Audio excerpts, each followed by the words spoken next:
You wouldn't survive a day in the Vietnam War. Think about waking up and not knowing if you'll be alive when the sun sets. Now, imagine feeling that way every single day for months. That's not hypothetical for the men who fought in Vietnam. That was their reality. And I'm telling you right now, whatever you think you're made of, whatever you think you could handle, you wouldn't last a day in their shoes. This isn't me trying to be dramatic. This is me trying to help you understand what real survival actually looks like. Not the survival show version, not the movie version, the real thing. The thing that changes you forever. Let me take you back to 1965. You're 18 years old. Maybe you were drafted. Maybe you volunteered. Either way, you're getting on a plane that's taking you to Vietnam, and your whole life is about to get turned upside down. You don't know it yet, but the person getting off that plane won't be the same person who got on. The moment your feet touch the ground in Saigon, everything shifts. The heat hits you like a wall. It's not just hot, it's suffocating.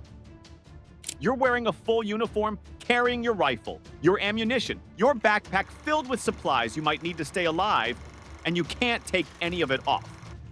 The sweat starts pouring down your face immediately. Your shirt is soaked through within minutes. Your socks fill up with moisture and sweat.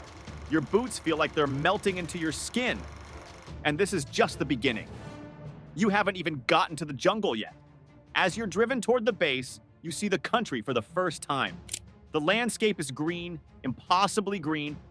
The dense jungle stretches out in every direction. Trees tower above you like giants, vines hanging down like they're reaching for you.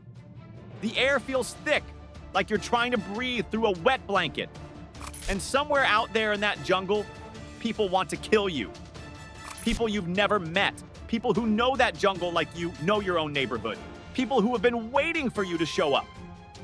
That first night at base, you can't sleep. Your mind is racing. You're thinking about home, thinking about your mom, your girlfriend, your best friend. You're thinking about whether you made a mistake coming here. And then, around midnight, the sounds start. Artillery in the distance. You hear explosions. Your heart starts pounding. Is this it? Are we under attack? A sergeant walks by and tells you to relax. It's just incoming fire from miles away. But you can't relax. You won't be able to relax for the next year. Maybe ever again. The next morning, you're put into a unit.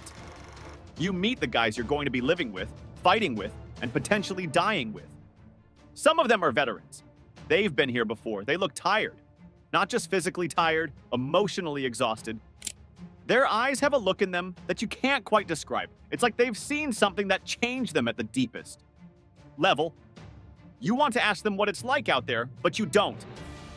Something tells you that you're not ready to hear the answer. Not yet. Your commanding officer briefs your squad. Tomorrow, you're going on patrol. You're heading into the jungle to look for enemy positions. Your hands are already shaking. You try to hide it. The other new guys look scared, too. The veterans don't look at anything. They just look blank, like they're not even there. That night, you try to write a letter home, but you don't know what to say. How do you tell your mom that you're terrified? How do you tell your girlfriend that you might not come back? You end up writing something generic about how things are okay and you miss everyone. You don't tell them the truth. You don't tell them how you feel like you're going to throw up. You don't tell them that you haven't eaten all day because your stomach is in knots. Morning comes and it's time. You strap on your gear, your rifle feels heavy in your hands. Actually, everything feels heavy. You feel like you're moving in slow motion, even though you're walking normally. The squad heads out into the jungle, and within minutes, the world completely changes. The jungle is different than you imagined. The trees are so thick that you can barely see the person in front of you. The air is humid and dense. Every step is hard because the ground is either muddy or covered in vines and roots that grab your feet. Bugs are everywhere. Mosquitoes are attacking you constantly. Leeches attach themselves to your skin, and you don't even notice until you feel them sucking your blood. The sounds are constant. Insects, birds, water dripping from the canopy above. And you have to stay silent. You can't make noise. You can't talk. You can barely breathe loudly. After about an hour, your legs are already burning. Your lungs are struggling to get enough oxygen in this humid air. sweat is pouring down your face so much that you can barely see. Your shirt is soaked completely through and you're already thirsty. So thirsty that your mouth feels like it's made of sandpaper. You take a drink from your canteen, but the water tastes metallic and warm. It doesn't satisfy the thirst at all. It just reminds you that you're going to be thirsty for the entire day. Then something happens that changes everything. You hear a sound that isn't natural. It's a human sound. Voices. They're far away, but they're definitely there. The squad stops moving, everyone gets low, the veterans point weapons in the direction of the sound. Your heart is going so fast that you think everyone must be able to hear it. You put your finger on the trigger of your rifle like you've been trained to do. Your hands are shaking so badly that you're worried you'll accidentally shoot someone. The voices get closer. You can hear them clearly now. You don't understand the language, but you know what this means. They're enemy soldiers. They could be 50 yards away. They could be 20 yards away. The jungle is so thick that you can't see anything. And then just like that, the noise stops. Silence, complete silence. And that silence is somehow more terrifying than the noise. Where are they? Did they hear you? Are they getting ready to attack? One of the veterans puts his hand up. Stay still. Don't move. Don't even breathe loudly. Time becomes weird. Minutes feel like hours. You don't know if you've been waiting for 5 minutes or 50 minutes. Your legs start cramping. Your arms are aching from holding your rifle up. You need to move so badly, but you can't. You have to stay perfectly still. Then gunfire erupts. Not aimed at you. It's coming from somewhere else in the jungle, but it's close enough that you can hear the bullets whizzing through the trees above you. Bark explodes off trees. Leaves scatter everywhere. The noise is deafening. Your ears are ringing. Your instinct is to run, but you stay where you are because that's what you've been trained to do. Around you, the other soldiers in your squad are returning fire. But they're firing into the jungle at targets they can't even see. They're just shooting in the general direction of where the enemy fire came from. The shooting stops as suddenly as it started. Maybe 10 seconds of gunfire. That's all it took.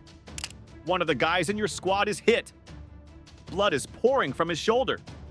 He's not screaming, though. He's trying to stay quiet, but you can see the pain in his face. A medic crawls over to him and starts treating the wound. The sergeant signals everyone to get ready to move. You're getting out of here now. As you're moving through the jungle, half running, half crawling, your mind is completely fractured. You're thinking about 1,000 things at once. You're thinking about the guy who got shot. You're thinking about whether the enemy is following you. You're thinking about home. You're thinking about the fact that you might die today. You're thinking about how you have 11 more months of this. 11 more months of patrols where people shoot at you and you shoot at people you can't see. By the time you get back to base, you're completely destroyed. You've been gone for 4 hours, but it feels like you've been gone for 4 days. Your entire body is shaking. You're covered in sweat and mud and blood that isn't even yours. Your feet are screaming. Your shoulder is raw from the strap of your rifle. Every muscle in your body aches. And the guy who got shot is being airlifted to a hospital. He might survive. He might not. You don't know. That night, you don't sleep. You sit and you think. You think about his face when he got hit. You think about the sounds of the gunfire. You think about how you didn't even get a clear look at the enemy. You just fired your weapon into the jungle like everyone else. You might have hit someone. You might have killed someone. You don't know. And that uncertainty sits with you like a weight on your chest. Days go by. Each patrol is different, but they're all the same in the ways that matter. Each one is terrifying. Each one is exhausting. Each one changes you a little bit more. You've stopped writing letters home because you don't know how to describe this to people who aren't here. You've stopped thinking about when you get to go home because that seems too far away. You've started thinking in days instead of months. How many days left? 230. That number is too big to think about, so you don't. The heat never stops. The humidity never stops. The hunger never stops. The food tastes like plastic and salt. You eat it because you have to eat, but nothing tastes like food anymore. Everything tastes like survival. Your feet are constantly infected or blistered or both. You're walking on feet that feel like raw meat inside your boots. Every step is painful. Some of the guys have given up trying to keep their feet clean because what's the point? By the end of the day, your feet are going to be trashed anyway. You've started hallucinating a little bit. You haven't slept well in days. Last night, you got maybe 3 hours of broken sleep because you were on guard duty. The night before that, mortar fire woke everyone up.